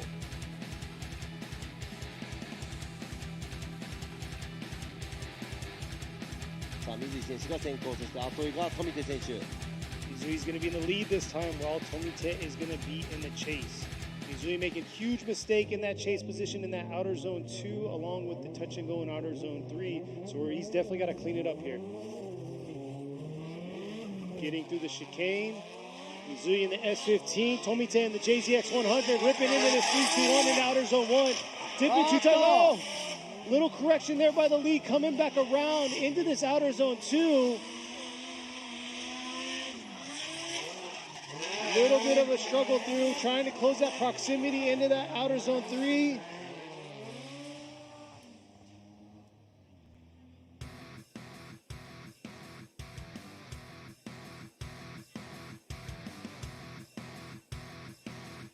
さあまた、入れ替えてもちょっと水井選手が今度は先行でアウトゾーン1、付近ですね、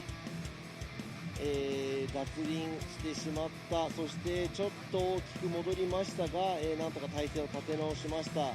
その後ろ、富手選手まずまずの後追いの走り。さあこれはどうなるか、どっちが決勝に進むのか。 Who's moving on right here? Yen's going right to Mizui. One more time by Robbie. And it looks like right there, 2 of the judges going over to the right. Taiki Mizui's going to get the win and move on to the finals. さあ今回の戦い決勝戦に進むのはゼッケン15番水井大輝選手、おめでとうございます。残念ながらワンモアタイム、自分も入れたんですが、ちょっとねギクシャクした走り、お互いあったんですが、ちょっとだけやっぱり水井選手の方がアドバンテージがあったということで、2人のジャッジが水井選手に入れたということで、決勝戦進出が水井選手となります。残念ながらここで富手選手は準決勝敗退というところですが、富手選手ここで3位が確定、ということになります。 So you know obviously that's going to be third place, for Tomite and Mizui actually going for the win or in second place. さあ、ここで前回の、決勝戦の、VTR があるので皆さんご覧ください。 Let's go ahead and check out the video from last finals that we had for FDJ2. I'm sorry, FDJ3. Fuku's out in the lead this time. Initiating real early there, that 3-2-1, coming through outer zone 1. Could have been a little deeper in that outer zone 2, but this is where the proximity has in. Struggle. もう一戦取ったんで、もうこのまま突っ走ってできる限りシリーズチャンピオンは取りたいなと思ってます。はい、いやー、ということで今のが、1戦目ですね。鈴鹿ツインで行われた1戦目 FDJ3 なんですが、優勝したのが、ゼッケン881深澤光選手、そして決勝戦で当たったのがゼッケン29番小田原ジュニア選手なんですが、この、両ドライバーですね、1位2位だったんですが、今回ベスト16まで、駒を進めましたが、その後深澤選手は安藤選手に敗れ、小田原選手は川瀬選手に敗れてしまいましたので、両者ともベスト16敗退という結果になってしまいましたが、まだまだこの先何が起こるかわからないので、シリーズもまだ始まったばかり。今回2戦目 This is the second round of the series. You never know what's going to happen in the championship race. That was Fukuzawa winning the Suzuka Twin Round, but he's knocked out early by Ando at top 16, and Otahara actually coming in second on the podium, also getting knocked out at top 16 by Kawase. So everything's up in the air. Who knows what's going to happen for the championship? And this is the second round. We'll see what's going to happen for the rest of the season. But for now, we're going to have to see who's going to win this round. Exactly, and third from Suzuka, Butsaka, he didn't even qualify yesterday, so that's a big hit for him. But like you said, it's early on in the season and it's early on in the series, so we're going to see who's going to be able to podium here and move on and in the points tail. そうなんです、前回の、鈴鹿ツインで3位になった、仏坂選手も今回は予選不通過ということなので、今のところ独占して、リードしているドライバーもいないんじゃないかなと思いますが、ちょっと今ねお時間あるので、we got a little bit of time, so let me ask Imamura a few questions about how FDJ3 is going. さあ、今村ジャッジの方からちょっと、今回の、FDJ32 戦目なんですが、どういった形で見ていますか？ちょっとずつ走りが良くなっている選手もいれば、そこをね修正して、ミスってる選手も修正して、いるドライバーもいますけど、ただ先ほどもフライングの時にやっぱり木端無視っていうか、赤旗無視ですよね。そういうのがあるとやっぱちょっと落ち着いて運転すればもっとねいい走りができるのに、やっぱ多分結構みんなドライバー的に高ぶっちゃってるから、そういうところをね冷静にね走れればもっといい走りができるんじゃないかなっていうふうに思います。Yeah, so looking at this, he's been watching the FDJ3 obviously with us little by little. He said the drivers are actually learning and getting a little bit better, and some of the drivers are able to go back to their mistakes and being able to fix their mistakes. But just like early on, not being able to see the flag and missing out, not stopping to do a restart, he thinks that the drivers maybe should, calm down a little bit. I know the nerves are going to kick in, but maybe they can get a little calm, and they might be able to do a few great runs. But let me go ahead and ask Andy as well. How does he see, coming from welcome back actually, and coming back from the U.S. and judging in the U.S. this long, and now we're at this lower tier series, but it's FDJ3. How do you see that? No, it's actually great to see it like having multiple different tiers, from amateur to intermediate to pro, and you have to work your way up. And it's kind of like it's more fitting for each group that they're competing towards each other, and from there that they could build from there, help each other out, and advance to the next from FDJ3 to J2 and then to FD Pro. Oh, that was a very good speech there from Andy Yen. さあ、アンディ・イエン、ジャッジの方もね、アメリカで16年間、FDUS のジャッジをしていましたが、ここに来てね FDJ3 のジャッジとして今回ゲスト、で来ていただきましたが、やはりねこうやって FDJ3 というカテゴリーがあって、J3、J2、J1 というこの道をね進んでいって、各カテゴリーでそのグループいいマッチングをしているドライバーたちが戦って、お互いいろいろ覚えながら助け合って、このどんどん J2、J3、J2、J1 と、階段を上っていければすごくいいなとは思っているということです。ということで、もうスタートラインには、決勝戦のドライバーが2人、並んでいます。ここで2023年横浜タイヤプレゼンツフォーミュラドリフトジャパン FDJ3 ラウンド2恵比寿サーキットの決勝ファイナルをお届けしてまいりたいと思います。 Let's go ahead and go to the finals of the 2023 Yokohama Tire Presents Formula Drift Japan FDJ3 ゼッケン109青木隆介選手先行ガレドリ会 By Now Japan 後追いはゼッケン15番水井大輝選手 Team 山口 with Garage Tuck さあどちらが表彰台の一番てっぺんに上がるのか。 This is what it all came down to right here between these two drivers. Aoki, perfect on qualified. Can he hold through and make it all the way to the finish here? Coming back around into this outer zone 2. Looks like the chase was a little bit too much on the attack, taking a shallower line. Huge correction there through that outer zone 2. But right there, Aoki doing his thing in the lead, filling all the zones. Phenomenal job for the lead driver. なんとここに来て水井選手大きいミス。アウトゾーンは両者取れましたが、アウトゾーンからちょっとイン側に落ちていく水井選手、追い越してはいけないのでちょっとアウト寄り切れない、アウトゾーンを走る青木選手のインを入りすぎて行き場を失い車が戻り気味、そしてその後余力がないままアウトゾーン3に差し掛かった部分でも大きいミスをしてしまいました。 That's a sizable mistake by Mizui in the chase position. Aoki doing a great job on the outside zone 1 and 2. Mizui filling the outside zone 1 in the chase position, but taking a much smaller line at the outside zone 2 area. Nowhere to go. Had to make a huge correction. It didn't have enough momentum going to outside zone 3. Also made a correction going from the touch and go to the outside zone 3. So that's going to be a very, very sizable mistake made by Mizui in the chase position. ということで水井選手先行でもうやるしかない。そして青木選手も先ほど後追いでも結構いい走り、どうなるか。 This is what it all comes down to, consistency. Aoki's been doing it all day long, placing first in qualify, and there you saw was a textbook lead run. Now he has to do it in the chase. ということでね、予選1位だった青木選手結構安定して走っていますが、その安定性がそのまま優勝へ導いてくれるのか、それか水井選手ここでなんとか踏ん張るか。 Mizui's got to throw down in the lead this time. See if he can shake Aoki, and here he is coming around the 3-2-1, bringing it into this outer zone 1, real deep into that zone. But look at that, Aoki's right behind him, trying to close that proximity through outer zone 2 here.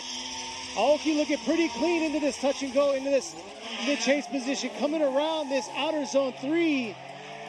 And man, what a way to finish top 16, round 2 here, FDJ3. Phenomenal job by these drivers. いやーこれはすごくいい走り。青木選手もねいい距離感でずっと水井選手の後を追っていましたし、水井選手も、もう決勝戦にふさわしい先行の走りを、走り切ったと思います。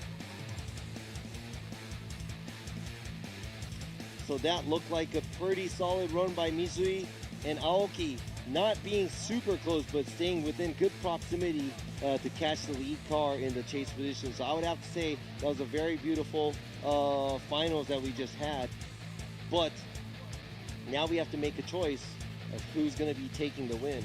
ということで、ね、ここで今の走行2つ、終了したところで、決勝戦、勝って優勝したドライバーは、こちらで、もう決まりました。 Looks like the results are in.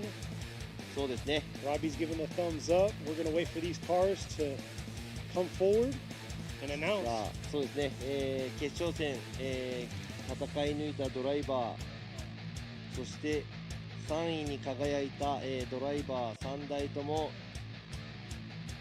一度車を、整列していただきたいと思います。Looks like we're going to go ahead and line up the top 3 drivers here so we can announce who won and make it official for the winner of the second round of the 2023 Yokohama Tire Presents Formula Drift Japan FDJ3 here at EBISU Circuit. This is round 2 and we just finished round 2. Exactly, but just remember we got a little bit of time. Stay tuned. We're going to be back for FDJ2 because these are feeder series to get up to the pros. So you just saw pretty much equal to Pro-Am in the States, essentially. Exactly. そうなんです。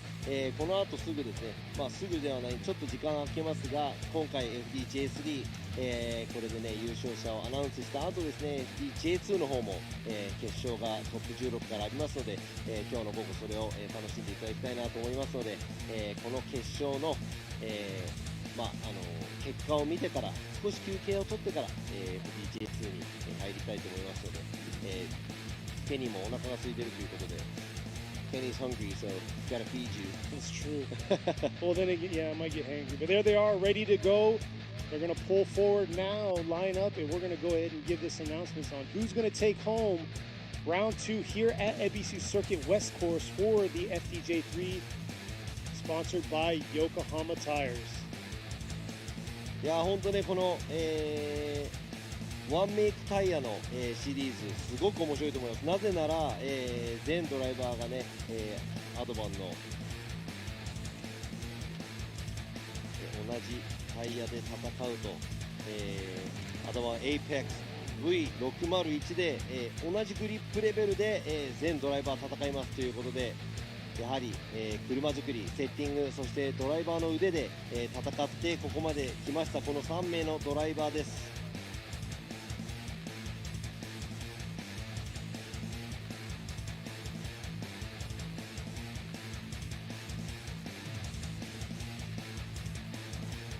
さあ、今回表彰台に上るドライバー3名、こちらに並んでいただきましたが、スポッター席から声援が聞こえますが、いや皆さん笑顔ですごくね楽しんでいただけたのかなと思いますが、良かったです。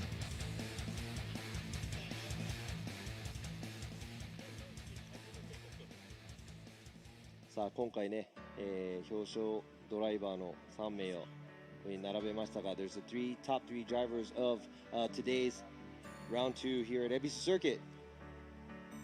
All right, I'm going to go ahead and announce he ranked 3rd in qualify. Here he is finishing in 3rd today. Tough battles throughout the day for him.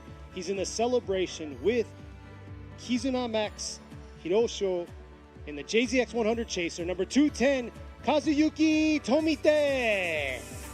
見事3位に輝いたのがゼッケン210 Celebration with Kizuna Max Hirosho、JZX100 チェイサー富手和幸選手3位おめでとうございます。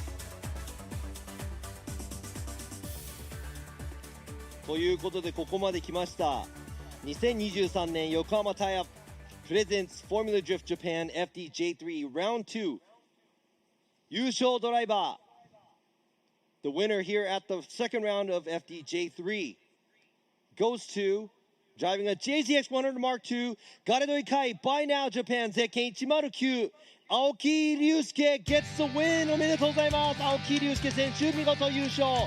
予選1位、そしてパーフェクトラウンドということで予選1位、そして決勝日、追走も1位、おめでとうございます。That's a perfect round for him, qualifying first, making it all the way up to the top of the podium. そして、残念ながらですが、それでも2位表彰台、ドライバーのアナウンスですね。Yeah, finishing second overall. Tough battles for him in the Makeup Garage B2 with Kanroji S15, number 15, Taiki Mizui. おめでとうございます。水井大輝選手、今回は2位。しかし表彰台なので、ね、笑顔がこぼれています。ということで、今回も、ラウンド2ということでファイナルが、終わりました。2023年の、FDJ3 ラウンド2、ここ恵比寿サーキットの表彰台ドライバー3名、優勝は青木隆介選手、そして2位が水井大輝選手、3位が富手和幸選手という、形になりました。3名のドライバー本当におめでとうございます。Here we go, 2023 Yokohama Town presents Formula Drift Japan FDJ3 Round 2 here at EBISU Circuit. The winners here. Third place was Kazuki Tomite. Second place went to Taiki Mizui. And winning first, qualifying first, is Garedoi Kai by now Japan.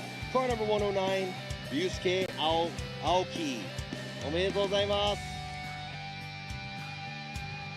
さあ、3名のドライバー、後でね、また表彰式でトロフィーなどの贈呈がありますが、今回はすごく楽しんでいただけたんではないかと思います。FDJ3、これからも今年、あと残り何戦かありますが、皆さん応援の方よろしくお願いします。Looking at, the round, I think everybody enjoyed it. FDJ3, we still do have a few more rounds left for the year, so let's see who's going to be coming on top in the next couple of rounds. Exactly, and it's very interesting because you're going to get to see the dynamic of these drivers on different tracks that we don't have in the Pro Series. So it's going to be interesting. Tune into them, follow the FDJ3 series because, it could be you out there competing here in this series. そうなんです。この FDJ3 なんですが、FDJ1、J2 とねちょっと違った車両、そして違ったドライバーがいっぱいいるのでね、そういう方々もぜひ皆さんフォローして、見ていっていただきたいなと思います。そして、その FDJ3 にもしかしたら出るのも、あなたかもしれないので、ぜひぜひ、参加の方もね考えながら皆さん見守っていってもらいたいなと思いますが、So thank you for watching。今回ねこのアペックス V601 アドバンのタイヤなんですが、全タイヤ、全車両がね同じタイヤワンメイク、イベントということで、今の3名が勝ち上がりました。 There you go, that's the 3 podium winners here at the second round of EBISU circuit, all on Yokohama Advan V6 Apex V601's Spec Tire Series. It was great. And now we're going to say goodbye to you, and make sure you tune into the FDJ2 round that we have after this in the afternoon. ということで、こちら放送席、そしてジャッジ席からは以上となりますので、皆さんおめでとうございます。そして、またね後で FDJ2 の方もライブ配信をしますので、そちらもどうぞご覧ください。それでは皆さんさようなら。See you guys later. Peace out. ごめんなさい。あとね、FDJ3 の次のラウンドなんですが、8月26日そこから27日 FDJ3 ラウンド3奥吹モーターパークです。お楽しみ、にしてください。 There you go, that's August 26th and 27th, 奥吹 that's going to be the next round of FDJ3, so don't miss that as well. Thank you so much guys, and see you guys later at the FDJ2 live stream. FDJ2 のライブストリームでもお会いしましょう。さようなら。Bye bye.